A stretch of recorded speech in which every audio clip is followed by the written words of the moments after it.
तृतीयस्कन्धः अथैकत्रिंशोऽध्यायः 31st chapter। श्रीभगवानुवाच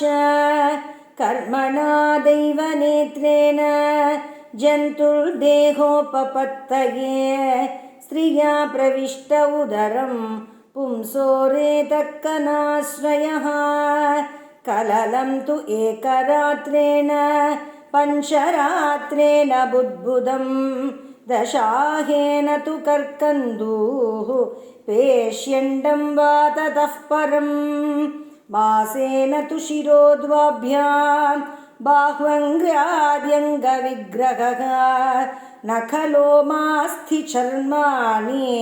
लिङ्गच्छिद्रोद्भवस्त्रिभिः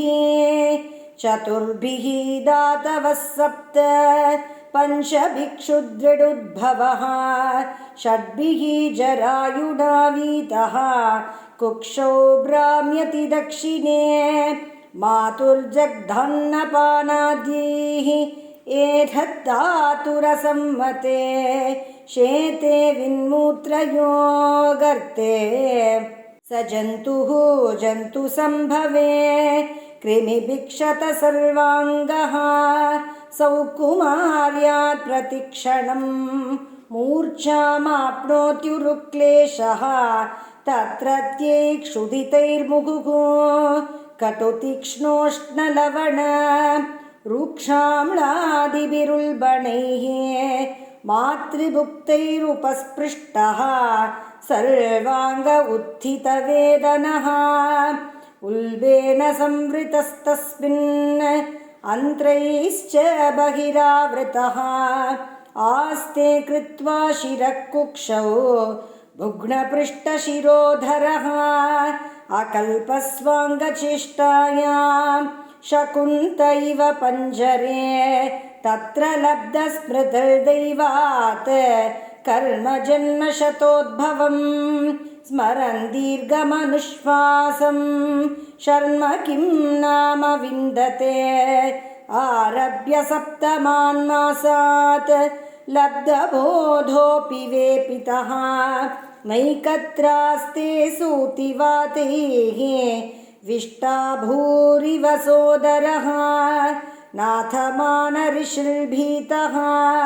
सप्तवद्रिः कृताञ्जलिः सुबीततं विक्लवया वाचा येनोदरेऽर्पितः जन्तुरुवाच तस्योपसन्नमवितुं जगदिच्छयातनानातनोर्भुवि चलच्चरणारविन्दम् सोऽहं व्रजामि शरणं ह्यकुतो भयं मे येनेदृशी गतिः आदर्श्य सतोऽनुरूपा यस्त्वत्तबद्ध इव कर्मभिरावृतात्मा भूतेन्द्रियाशयमयीमवलभ्य मायाम् आस्ते विशुद्धमविकारमखण्डबोधम् आतप्यमानहृदये वसितं नमामि यः पञ्चभूतरचिते रहितः शरीरे छन्नो यत इन्द्रियगुणार्थचिदात्मकोऽहं तेन अविकुण्ठमहिमानं ऋषिं तमेनं वन्दे परं प्रकृतिपूरुषयो पुमांसं यन्मायया उरुगुणकर्मनिबन्धनेऽस्मिन् सांसारिके पतिचरन्तदभिश्रमेण नष्टस्मृतिः पुनरयं प्रवृणीतलोकं युक्त्या कयामहदनुग्रहमन्तरेण ज्ञानं यदेतददधात् कथमः स देवः त्रैकालिकं स्थिरचरेष्वनुवर्तितांशः तं जीवकर्मपदवीमनुवर्तमानाः तापत्रयोपशमनाय वयं भजेम देह्यन्यदेहविवरे जठराग्निनाश्रिद्विन्मूत्रकूपपतितः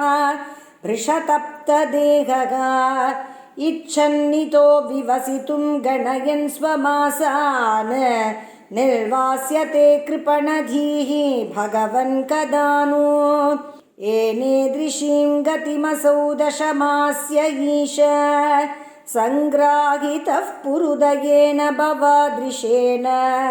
स्वेनैव तुष्यतु कृतेन स दीननाथः को नाम तत्प्रतिविनाञ्जलिमस्य कुर्यात्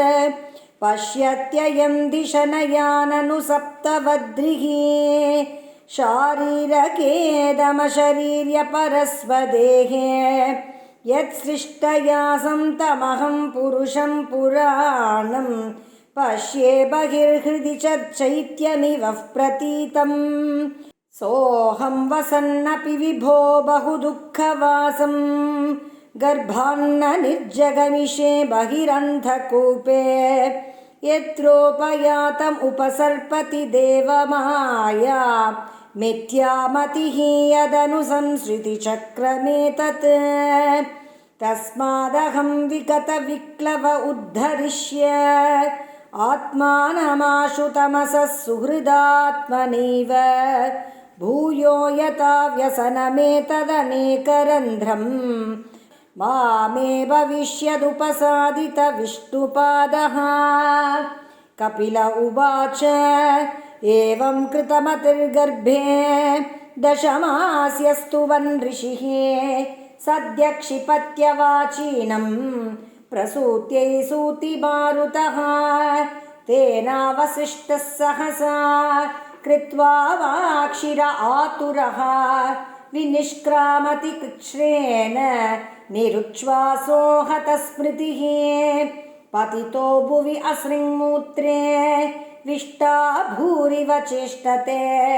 रोरूयति गते ज्ञाने विपरीतां गतिं गतः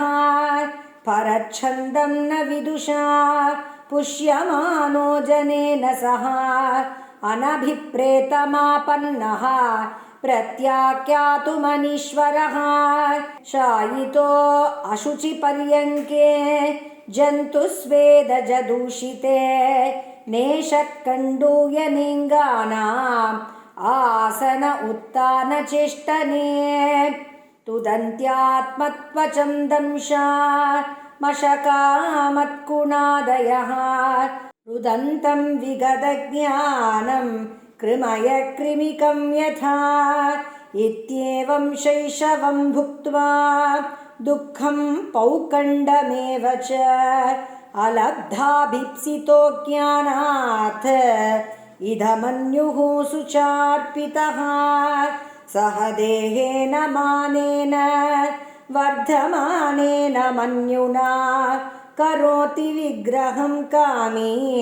कामिषु अन्ताय च आत्मनः भूतैः पञ्चभिरारब्धे देहे देह्यबुधो सकृत् अहं ममेत्य सद्ग्राहः करोति कुमतिर्मतिं तदर्थं कुरुते कर्म यद्बद्धो याति संसृतिं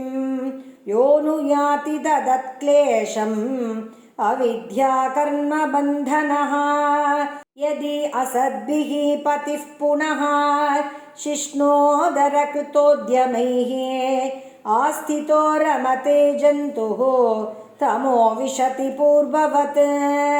सत्यं शौचं दया मौनं बुद्धिस्वीर्हीर्यशः क्षमा शमोदमो भगश्चेति यत्सङ्गात् याति संशयं तेष्वशान्तेषु मूढेषु खण्डितात्मसु असाधुषु सङ्गं न कुर्याचोच्येषु योषित्क्रीडा मृगेषु च न तथास्य भवेन्मोहो बन्धश्चान्यः प्रसङ्गतः योषित्सङ्गाद्यथा पुंसो यथा तत्सङ्गि सङ्गतः प्रजापतिस्मां दुहितरं दृष्ट्वा तद्रूपदर्शितः रोहिद्भूतां संवदावत् ऋक्षरूपीह तत्रपः तत्सृष्टसृष्टसृष्टेषु को नु अखण्डितधीः पुमान् ऋषिं नारायणमृते योषिन्मय्य इह मायया बलं मे पश्य मायायाः स्त्रीमय्या जयिनो दिशा या करोति पदाक्रान्तान् भ्रूविजृम्भेन केवलम् सङ्गं न कुर्यात् प्रमदासु जातु योगस्य पारं परम् आरुरुक्षुः मत्सेवया प्रतिलब्धात्मलाभः वदन्ति या निरयद्वारमस्य योपयाति शनैर्माया योषिद्धेव विनिर्मिता तामीक्षेत आत्मनो मृत्युं तृणैकूपमिवावृतम्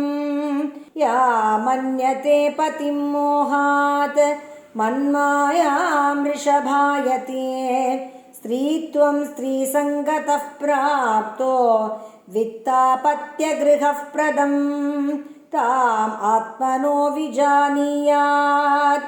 पति अपत्यगृहात्मकं दैवोपसादितं मृत्युं मृगयोर्गायनं यथा देहेन जीवभूतेन लोकालोकमनुव्रजन् भुञ्जान एव कर्माणि करोति अविरतं पुमान्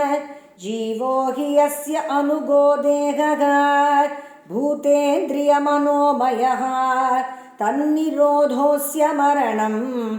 आविर्भावस्तु सम्भवः द्रव्योपलब्धिस्थानस्य द्रव्येक्षायोग्यता यदा तत्पञ्चत्वम् अहम्मानात् उत्पत्तिः द्रव्यदर्शनम् यथाक्ष्णोर्द्रव्यावयव दर्शनायोग्यता यदा तदैव चक्षुषो द्रष्टुः